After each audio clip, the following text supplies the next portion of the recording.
29 degree முதல் 29.15 வரை உள்ள 117வது பாகம்.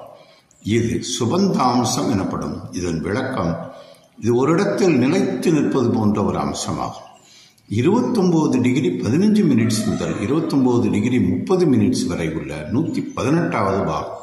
இது இந்து ரேகாம்சம் எனப்படும். இதன் விளக்கம், இது அமாவாசைக்கு முந்திய தினம் காணும் ஒரு மெல்லிய பிறை வடிவ கிரணங்களை போன்ற ஒரு அம்சமாகும்.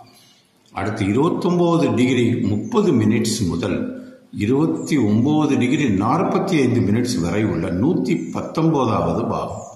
இது பூரண சந்திர ரேகாம்சம் எனப்படும். இதன் விளக்கம், இது முழு நிலவின் கிரணங்களை கொண்ட பௌர்ணமி அம்சமாகும்.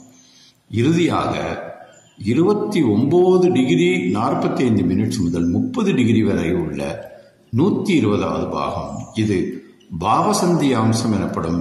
இதன் விளக்கம், இது பாசிட்டிவ் அல்லது நெகட்டிவ் என்ற இரு தன்மைகளை கொண்ட ஒரு அர்த்தநாரீஸ்வர அம்சமாகும்.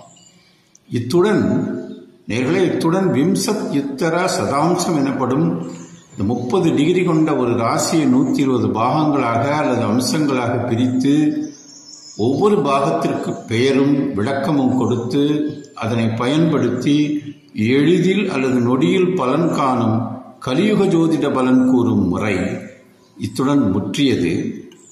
இனி அடுத்தடுத்த வீடியோக்களில் இதனை பயன்படுத்தி எப்படி ஒரு ஜாதக பலனை காண்பது, எப்படி அதன் பலனை குறித்து விரிவான விளக்கங்களை அடுத்தடுத்த பதிவுகளில் தெளிவாக விளக்கிவிடுவேன்.